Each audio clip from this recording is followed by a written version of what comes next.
지난주에 우리 12정탐꾼 주일학교의 3대 고전 중 하나인 12정탐꾼 이야기를 함께 나누면서 같은 상황과 같은 그 현실을 바라보면서 믿음의 눈으로 가나안 땅을 약속의 땅이라고 선포한 여호수아와 갈렙 두 명의 사람과 또 똑같은 기적을 경험하며 살아왔는데 그 10명은 그 앞에 놓여진 네필 무서운 거인들, 아낙 민족과 같은 그런 눈에 보여지는 것들에 주목해서 그 땅을 약속의 땅으로 고백하지 못하는 그런 사건을 통해서 우리가 모든 순간과 상황을 바라볼 때 또 선택할 때 믿음으로 볼 수 있는 우리가 되었으면 좋겠다 이렇게 말씀드렸습니다. 기억하시겠지만 모겐족을 제가 말씀드리면서 시력이 9.0, 8.0 그래서 1, 2km 밖에 있는 것을 보지만 가치를 몰라 가장 미개하게 살고 있는 유목민처럼 우리도 우리의 예민하고 섬세한 어떤 그러한 눈은 열려 있는데 믿음의 눈으로 그 가치를 보지 못해서 약속의 땅을 약속의 땅이라 하지 못하는 그러한 어려움을 겪지 않고 하나님의 가치와 사랑의 계획을 보고 나아가는 사람이 되자. 지난주에 말씀을 나누었습니다. 이번 주는 사무엘하 말씀을 통해서 다윗의 이야기를 통해 하나님께서 어떠한 분이시며 또 하나님이 우리와 함께 일하신다는 게 무엇인지를 한 번 더 묵상하는 시간 갖기를 소망합니다. 오늘 본문은 성경에 나오는 몇 가지의 땡땡 언약이라고 하는 되게 중요한 언약 중에 하나입니다. 아브라함의 언약, 모세의 언약, 그리고 다윗의 언약. 이런 언약, 이 언약은 하나님의 구약에서의 구속사. 구속사라 함은 창세기에 하나님이 세상을 창조하시면서 이 땅에 예수 그리스도를 오게 하시는 날까지의 그 역사를 이루어 가시는데 가장 중요한 포인트였던 지점이 무슨 언약인데 그 중에 오늘이 아주 유명한 다윗 언약입니다. 아브라함의 언약을 통해서 너와 너의 믿음을 통해 하늘의 별과 같은 자손을 내가 이 땅 가운데 줄 것이다. 그 자손은 그냥 애를 많이 이렇게 낳는다는 얘기가 아니라 하나님을 믿는 백성들이 하늘의 별과 같이 이 땅 가운데 번성하게 하리라. 그 약속을 아브라함에게 하셨고 오늘 다윗의 약속을 통해서는 또 하나의 중요한 약속을 하셨습니다. 그 약속은 마태복음 1장 1절에 나와 있는 아브라함과 다윗의 자손 예수 그리스도의 족보라라고 하는 내용이죠. 하나님께서 그 언약과 그 언약을 통해 누구를 주셨냐? 그럼 이 땅 가운데 예수 그리스도를 허락하신 거죠. 오늘의 메시지에는 예수님의 옛자도 나오고 있지는 않지만 제일 중요한 것은 다윗의 언약을 통해 예수 그리스도가 이 땅 가운데 오시고 행하실 일들에 대한 부분이 담겨져 있다는 것입니다. 아주 중요한 언약입니다. 언약이 중요한 이유는 이 언약을 통해서 여기 머물러 있던 이 그런 수준이 하나를 이렇게 탁 점프하는 그 일이 일어났기 때문입니다. 그 일을 하나님이 이루시는데 누구를 통해 이루시냐? 사람을 통해 이루신다입니다. 그래서 이 언약을 바라볼 때 우리가 제일 중요하게 생각하고 가져야 되는 건 뭐냐면 언약의 앞에 붙어있는 사람 이름에 주목하면 안 된다는 겁니다. 보통 우리가 큐티 같은 거 묵상할 때도요 실수를 많이 해요. 그게 뭐냐면 그 사람을 자꾸 반영합니다. 그러니까 루디아가 누구를 섬겼다 묵상하면 나도 섬겨야지 이렇게 하는 거예요. 근데 그거는 아주 1차원적인 큐티이죠. 큐티를 통해서 우리가 첫 번째로 알아야 되는 건 이 말씀에 하나님이 누구로 나타나는가. 그러니까 하나님을 설명하고 있는 책인데 자꾸 이 책을 사람을 설명하는 책으로 착각하는 그런 오해를 하게 됩니다. 그래서 우리가 성취하고 성공하는 건 이 책에 나와 있는 사람이 어떻게 한 것처럼 살거나 결론이 나면 성공한 거라고 생각하고 또 이 책에 나와 있는 누구와 같이 되지 않으면 응답받지 않았고 실패했다라고 생각하는 오해를 하게 되는 것입니다.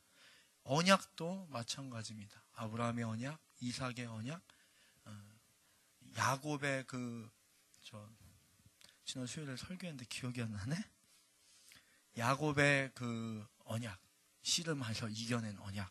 이런 언약들을 볼 때 자꾸 사람이 뭔가 특별한 일을 하거나 특별한 결단을 하거나 특별한 것을 하나님 앞에 바쳤기 때문에 그 사람에게 주목하는 그런 실수를 저희들이 하게 된다는 겁니다. 아브라함 언약 어디서 받았냐면 이삭을 번제단에 드릴 때 받았습니다. 그 다윗의 언약 지금 언제 받은 거냐면 하나님의 성전을 준비하겠다고 자신의 가진 것들을 막 모으고 준비해서 드릴 때 이 언약을 받았습니다. 그러다 보니까 뭔가 하나님의 역사가 내가 드려진 것으로 이루어지고 있다는 착각도 하게 됩니다. 그래서 오늘 이 언약의 내용을 통해서 우리가 좀 더 깊이 나누고 하나님께서 언약을 통해 어떻게 이루어 가시는 하나님이신지를 우리가 먼저는 보게 되기를 소망합니다. 그게 왜 중요하냐면 하나님을 알고 하나님이 인도하시는 인생인 것을 알 때 내가 성경에 나온 사람들처럼 살지 못하는 것에 대한 고민과 갈등을 겪지 않기 때문입니다. 오늘 말씀 7장 7절에서 9절까지의 말씀을 한번 읽어보겠습니다. 시작. 내가 온 이스라엘 자손들이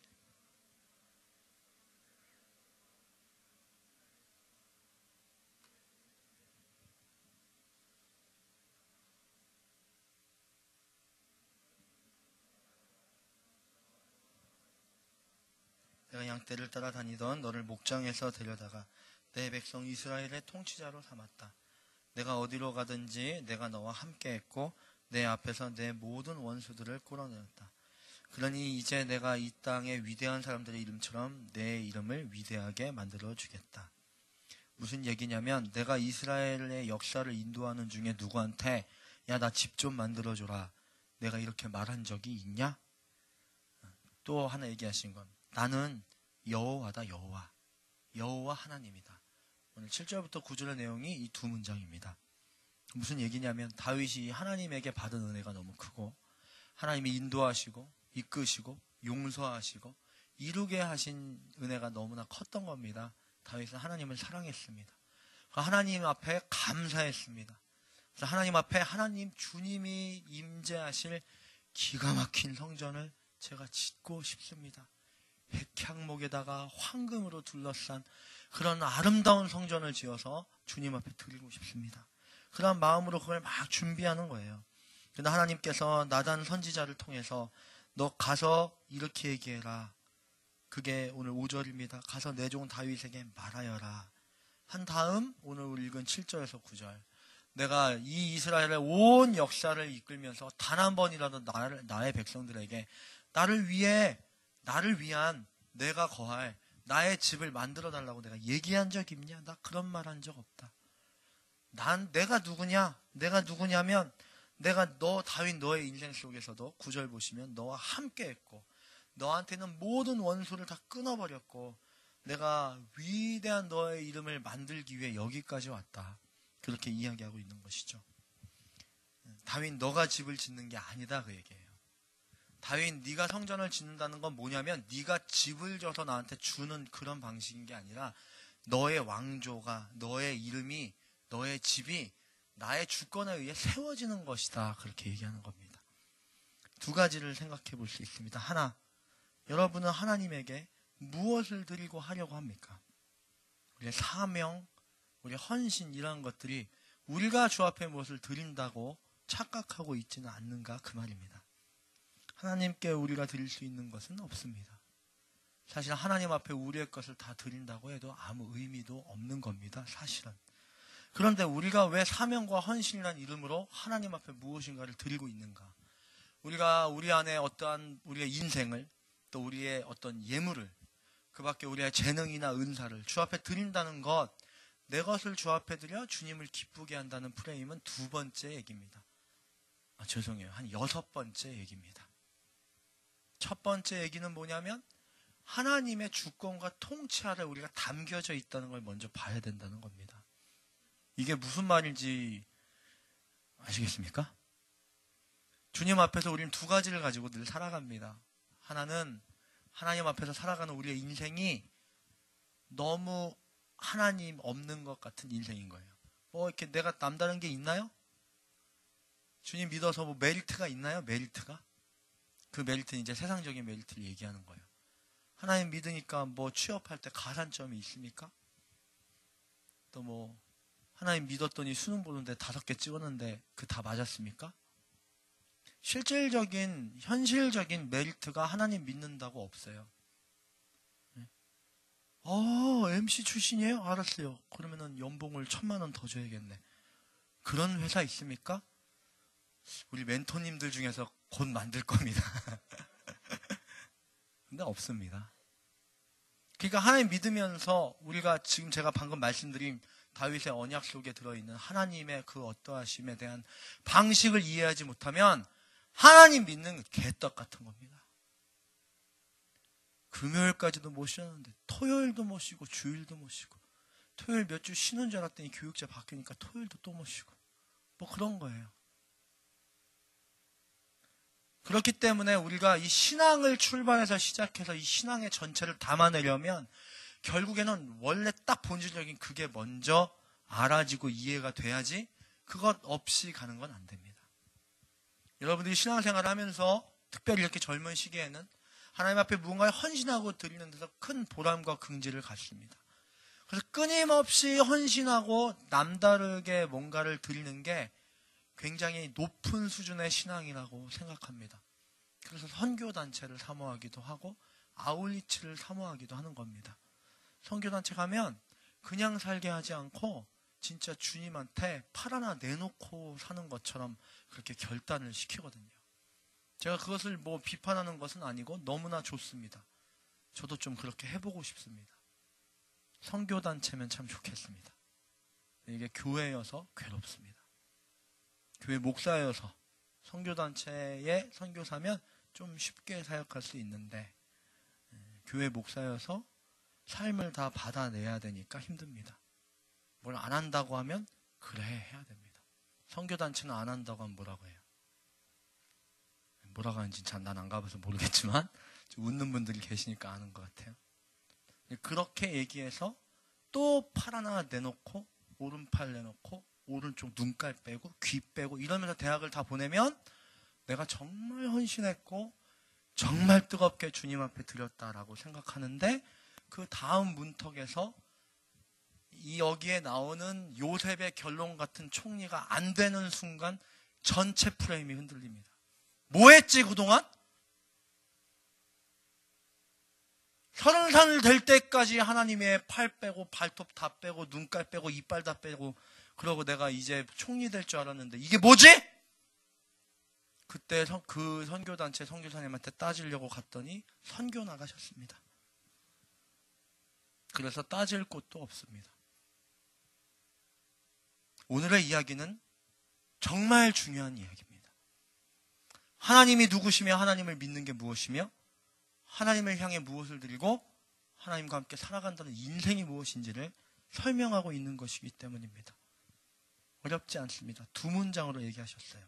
내가 너한테 언제 집 져달라고 했냐? 나는 여호와다. 이겁니다.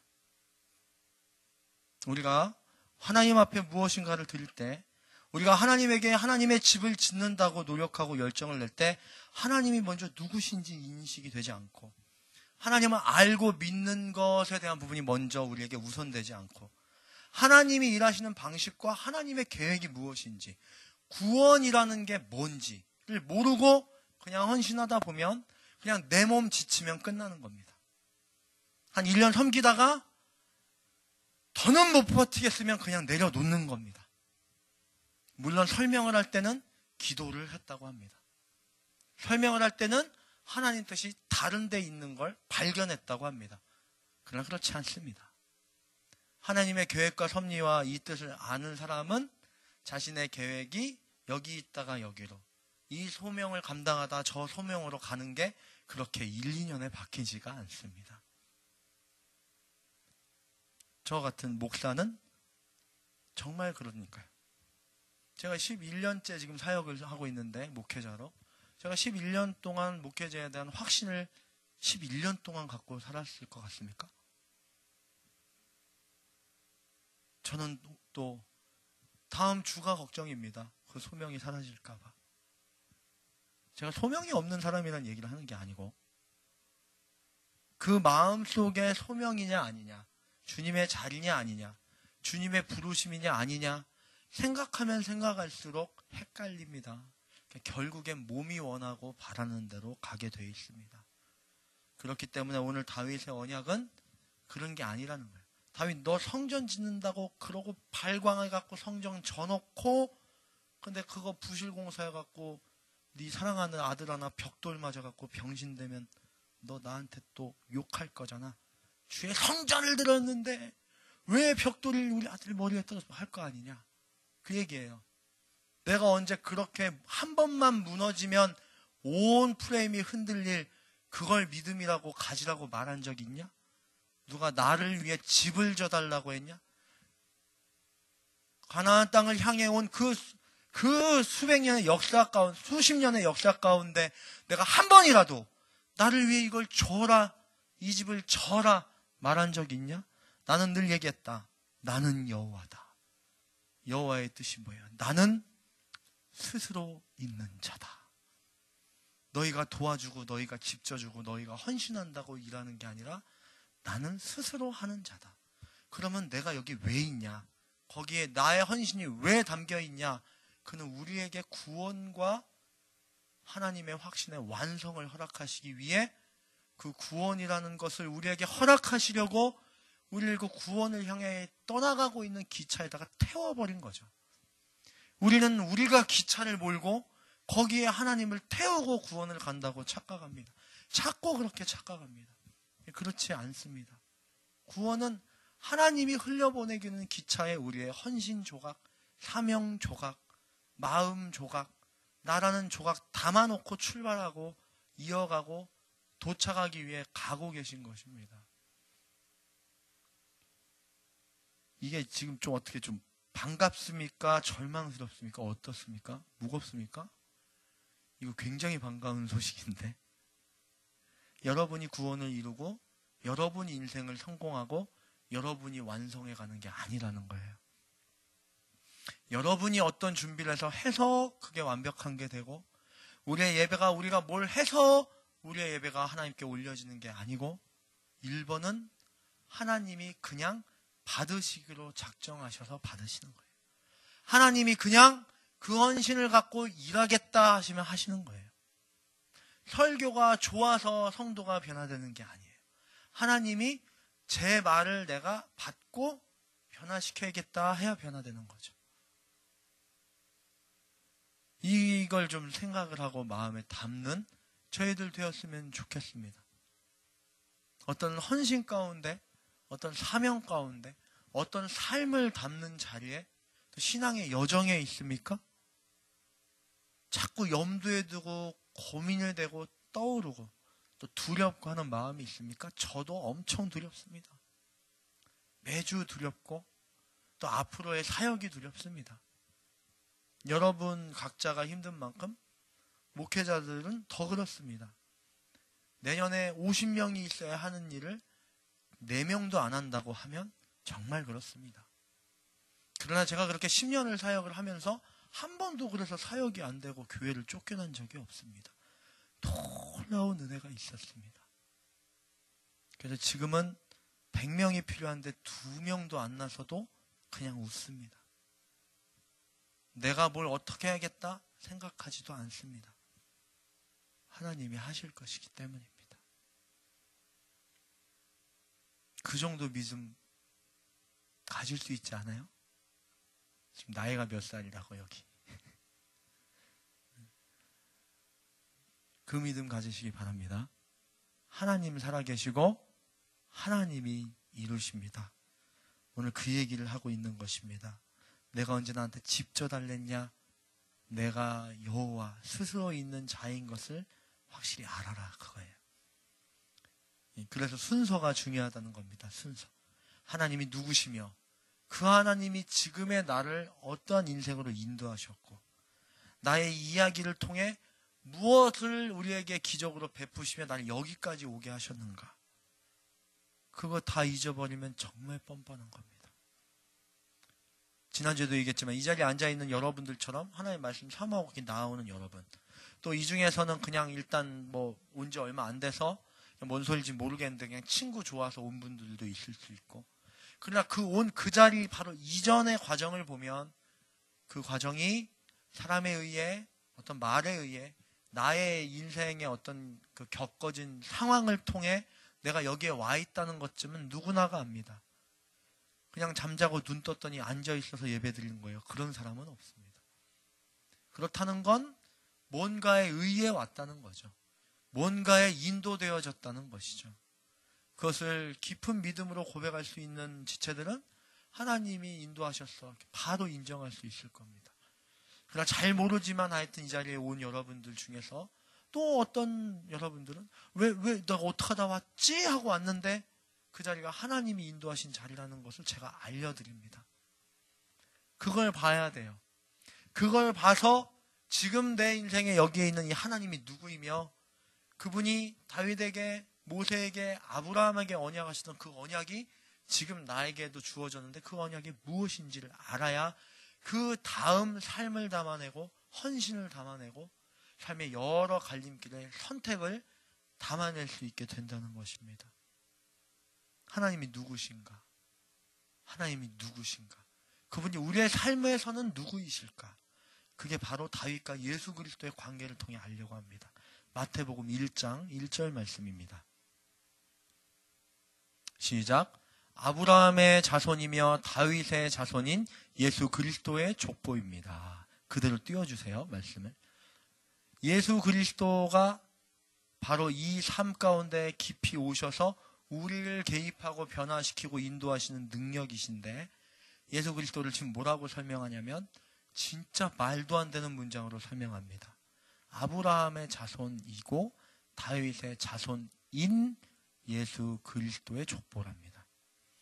하나님이신데 예수 그리스도신데 하나님이고 예수 그리스도인 이분을 다윗의 언약 속에서 설명할 때 뭐라고 설명하냐면 아브라함, 다윗 자손, 그리스도의 족보, 사람의 족보에 있는 분 이렇게 얘기하는 겁니다. 하나님이 온 우주 만물의 창조자, 저 영광 가운데 보좌에 계신 분이 아니고 족보 속에 있는 사람이다 그렇게 얘기하고 있는 거예요. 근데 이 족보 속에 있는 사람이 누구의 자손이냐? 그럼 아브라함과 다윗의 자손이다 그러는 거예요. 근데 지금 아브라함과 다윗의 자손이라는 말이 불편하지 않으시겠지만 제가 조금만 한 10년씩 20년씩만 탁 돌려놓으면요 아브람이라고 하는 우상을 만드는 집 아들의 자손이랍니다. 어느 마을을 지나다가 아내가 너무 미인이어서 아내를 뺏으려고 자기가 죽을까봐 누입니다. 그러고 다른 사람의 남편으로 팔았던 남자의 자손이랍니다. 또 다윗의 자손이랍니다. 밧세바와 동침하고 그 남편을 죽인 그런 다윗이라는 파렴치 않은 자손이 예수 그리스도랍니다. 아직 다 이해가 안 되셨죠? 오늘의 언약 속에서도 화려한 성전 하나를 지어서 드리면 하나님의 역사를 성취하고 보답한 줄 알고 있는 다윗 앞에 하나님이 나타나셔서 말씀하시고 약속하셔서 너의 자손이 예수 그리스도다라고 말씀하고 계시다는 거예요. 하나님이 어떠한 분이신지 좀 이해가 되시겠습니까? 하나님은 지금 우리의 죄 가운데 계십니다. 하나님은 우리의 삶의 현실 가운데 계십니다. 그래서 그 조각을 쓸모없고 버려질 조각으로 만드는 게 아니라 영원한 생명을 성취하고 회복시킬 도구로 사용하고 계시다는 거예요. 예수 그리스도를 믿으십니까? 예수 그리스도가 우리에게 성육신하여 오셔서 우리를 십자가 가운데서 구원하시고 우리에게 영원한 생명을 주셨다는 것은 이제 우리는 죽으면 천국 가는 거야. 그거 하나가 아닙니다. 어떻게 그거 하나 믿으려고 예수님을 이렇게 믿고 있습니까? 구원파입니까? 이단입니까? 죽어서 천국 가는 것 때문에 하나님 믿습니까? 그거는 값없이 얻은 은혜로서 우리가 갖지만 정말 중요한 것은 구원은 이루어졌지만 아직 이루어지지 않았다는 겁니다. 구원을 완성해가는 건 우리를 통해 우리와 함께 일하신다는 것. 그게 다윗 언약입니다. 메시아를 주실 때 그냥 인생이 그냥 이렇게 있다 어느 날부터 자 예수님이다 믿어라 구원 아멘 지금 그렇게 믿고 있다고 생각하시면 안 됩니다. 예수 그리스도 한 사람이 사람의 죄를 짊어지고 올 수 있게 하시기 위해서 하나님의 세상을 만들 때부터 아담과 하와와 그리고 그 다음을 통해 그 인생 속에 노아에게 언약하시고 아브라함에게 언약하시고, 언약도 종류가 다르죠. 노아의 예배를 흠양하시고 다시는 물로 멸하지 않겠다. 뭐 약속한 거예요? 예수로 멸망을 구원으로 바꾸겠다. 노아에게 약속하시고, 아브라함에게 약속하시고, 하늘의 별과 같은 자손을 주겠다. 뭐 약속한 거예요? 별과 같은 자손의 끝은 누구냐? 예수 그리스도다. 오늘 다윗에게 약속합니다. 성전을 지려고 하지 말고 내가 지어갈 영광과 완성된 성전을 바라보는 인생이고 조상이 되라. 무슨 얘기예요? 내가 구원을 이룰 예수 그리스도의 조상이 되게 하겠다. 그 얘기입니다. 오늘 여러분에게도 주님은 말씀하십니다. 나에게 헌신을 주고 칭찬받고 교회에다가 이만큼을 갖다 놔서 교회가 이렇게 화려해지게 만들고 좋다, 좋은데 그거 내용 아니고 진짜 내용은 내가 너를 통해 나의 역사를 이루겠다. 그 말을 다윗 언약에서 하고 계시다는 겁니다. 16절을 읽어보세요. 16절 시작. 내 집과 내 나라가 내 앞에서 영원히 계속될 것이며 내 보좌가 영원히 서 있을 것이다. 저거 읽고서 다윗의 왕조가 그래서 축복받아가지고 이스라엘의 역사 가운데 제일 번영한 왕조잖아. 이렇게 얘기하면 무식한 겁니다. 이 얘기는 지금 다윗의 왕조를 얘기하고 있는 게 아니라 예수 그리스도로 이루어질 일에 대해서 얘기하는 겁니다. 너를 통해서 이루어진 예수 그리스도의 조상된 다윗이라는 이름으로 시작된 너의 가문, 너의 나라가 내 앞에서 계속 이어질 것이다. 끊어지지 않을 것이다. 그래서 그 다음 너의 그 자손 중에 누가 나오냐? 예수 그리스도가 나올 것인데 그분이 누구냐면 그 보좌가 영원히 서 있을 메시아다. 남일처럼 들으시는데 여러분에게 그렇게 얘기하고 있다는 거예요. 여러분의 인생의 끝, 여러분을 통한 하나님의 완성은 여기까지입니다. 주님을 잘 믿어서 이러저러한 직업을 갖고 이런저런 보람된 일을 하고 교회의 직분자로 충성을 다해 살고, 그래서 하나님 참 감사합니다. 야, 니네 그렇게까지밖에 못 담겠냐? 내가 너희들을 통해 나의 역사를 이룰 것이다. 지금 2027년도부터 시작해서 어느 때에 예수 그리스도 다시 오실 준비를 하는 그러한 사람으로 사용할 것이다. 너희들 통해 이 무너져가는 시대를 변화시키고 쇠퇴해가고 있는 교회를 다시 한번 회복하고 부흥하는 일에 사용할 것이다. 그렇게 여러분에게 다윗의 언약과 같은 약속을 하고 계신 것입니다. 이 약속을 바라보시기 바랍니다. 이 약속을 바라본다는 것, 이 약속 외의 것을 바라보고 있는 것을 내려놓으라는 얘기입니다. 여러분, 이 약속 외의 것을 내려놓으시라는 겁니다. 내가 어느 정도의 학교를 다니고, 내가 어느 정도의 수입을 갖고 있고, 내가 어느 정도의 건강이 있고, 내가 이게 대전이라는 서울 아닌 이런 데 있고, 뭐 예를 들면 그런 것들을 보고 있으면 이걸 못 보는 거예요. 하나님은 여러분을 통해서 다윗에게 약속하신 대로, 다윗, 너는 왕이 아니야. 다윗, 너는 부유해서 금으로 성전을 질 사람이 아니야. 너는 예수 그리스도의 조상이야. 정신 똑바로 차려. 어디 나한테 금으로 진 성전 하나 주겠다 그래. 내가 너를 그러려고 여기까지 데리고 왔는 줄 아냐? 내가 너를 통해 너의 자손에 예수 그리스도를 탄생하게 해서 예수 그리스도를 통해 영원한 생명과 구원을 이룰, 그래서 마지막 마태복음이라는 책이 써질 때 맨 처음 아브라함과 다윗의 자손 예수 그리스도의 족보라. 나는 너에게 이것을 허락할 것이다. 오늘 16절이 그 얘기예요. 오늘 여러분에게도 주님은 말씀하십니다. 이 시대를 위해 여러분들이 무엇을 할 수 있는가? 여러분 무엇을 할 수 있습니까? 아무것도 할 수 있는 게 없죠. 그러나 기뻐하십시오. 여러분에게 무엇을 하라고 하시지 않습니다. 그냥 알라고 하십니다. 너를 통해 이 교회가, 너를 통해 이 대청이, 너를 통해 이 대전이, 너를 통해 지금 이 시대를 살고 있는 교회가 너희들을 통해 이 나라와 이 민족이 주님 앞에서 다시 한번 회복되고 다시 한번 이루어질 예수 그리스도의 족보. 예수 그리스도의 족보의 끝은 뭐예요? 다시 오실 예수님. 다시 오실 예수님 오실 때 그분 알아보고 온 땅과 세상이 영광 돌릴 때 내가 바로 그 자녀이고 내가 바로 그 일에 사용되었던 주의 자녀입니다. 그걸 꿈꿔라. 그 얘기하고 계시는 겁니다. 여러분, 제가 자꾸 삶을 강조해서 죄송합니다. 그것 때문에 자꾸 삶에 있는 조각을 붙잡고 씨름하고만 계신 것 같아요. 제가 그걸 붙잡고 그 조각을 그렇게 하라는 건 그걸 쌓아서 이 꿈을 꾸는 자리에 도착하시라는 거예요. 그게 안 되고 그게 없고 그걸 싸우고 그걸 못하고 그러고 거기 있으라는 게 아니에요. 그래서 오늘 이 다윗의 언약은 여러분에게 또 한 번의 놀라운 큰 그림을 보여주는 응답입니다. 여러분, 꿈꾸십시오.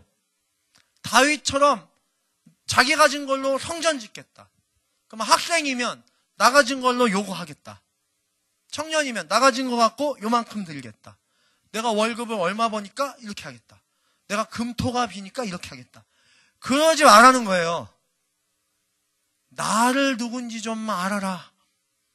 내가 너희를 통해 이루려는 게 뭔지를 좀 알아라. 그게 뭐냐? 16절 다시 한번 보여주세요. 16절. 큰 소리 안 읽기만 해봐요. 16절.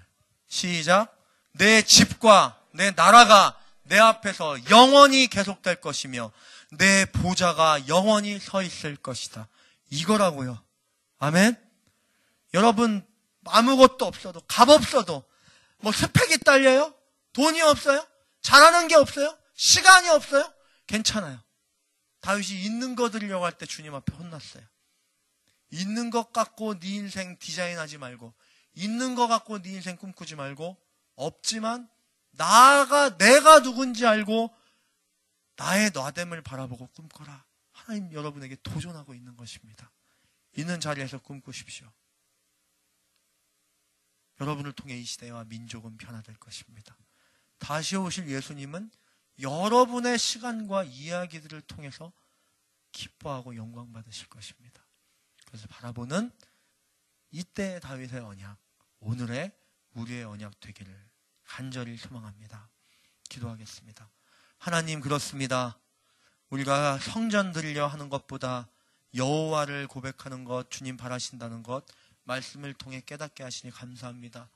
우리의 찢겨진 조각들, 우리의 상처 입은 영혼들, 세상 가운데 뭔가 조금씩 하나 비고 하나 부족한 것 같은 우리의 마음들, 이제 주님의 발 앞에 내려놓고 나는 그렇지만 하나님께서, 여호와께서 이루어 가신다 믿고 꿈꾸며 그 시대와 민족의 변화, 회복 가운데 우리가 사용될 것을 기대하고 바라보며 지금의 현실을 담대히 주님 앞에 맡기는 그런 귀한 하나님의 가능성, 하나님의 꿈, 하나님의 도구들이 되게 하여 주시옵소서.